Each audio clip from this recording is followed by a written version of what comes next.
तुम जगत की ज्ञाति हो। जो नगर पहाड़ पर बसा हुआ है वह छिप नहीं सकता। मत्ती 5:14। मेरे प्रियो, परमेश्वर ने कहा कि तुम जगत की ज्योति हो। परमेश्वर ने कहा कि तुम्हारा काम रोशनी देना है। अगर आपके मोहल्ले में आप अकेले मसीही हैं, तो आपके द्वारा लोग अगुवाई पाएंगे, सच्चाई पाएंगे, परमेश्वर में आएंगे और परमेश्वर के वचनों को जान पाएंगे। यह आपकी ईश्वरीय बुलाहट है। इसीलिए परमेश्वर ने आपको इस जगत में भेजा है। पर शैतान भी इस बात को जानता है कि आप जगत की ज्योति हो और परमेश्वर की चमक, उसकी सामर्थ्य आपके अंदर है और परमेश्वर आपके द्वारा बड़े बड़े काम करेगा। इसीलिए वह आपको चमकने से रोकता है।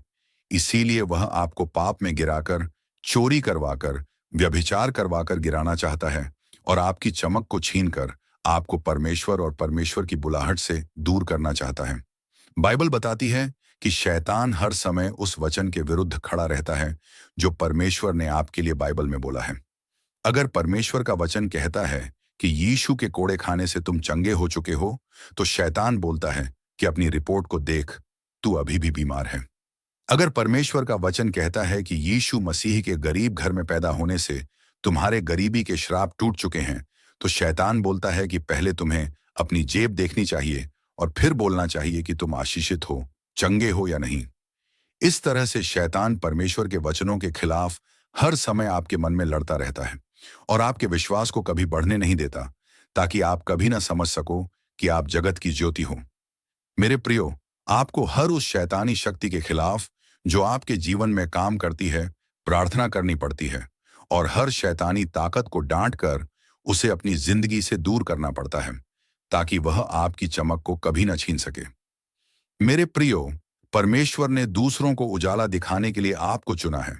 परमेश्वर ने कहा कि तुम्हारे भले कामों से मनुष्यों के सामने तुम्हारा उजाला इतना चमके कि तुम्हें देखकर लोग परमेश्वर की जो स्वर्ग में है बढ़ाई करें। आपके द्वारा परमेश्वर लोगों को दिखाना चाहता है कि वह कौन है और कैसा है। अगर आज आप बीमार हैं, तो एक दिन आपको चंगा करके वह लोगों को बताएगा कि वह चंगा करने वाला परमेश्वर है, आशीषित करने वाला और बचाने वाला परमेश्वर है। मेरे प्रियो, कोई भी वचन आपके जीवन में अपने आप पूरा नहीं होता। उस वचन को अपने जीवन में पूरा करने के लिए आपको लड़ना पड़ता है और काम करना पड़ता है। अगर कोई अपना बीज और दशमांश नहीं देता, तो बाइबल बताती है कि वह कभी भी अपने व्यापार और घर में बरकत नहीं देख सकता। उसके गरीबी के श्राप कभी नहीं टूट सकते।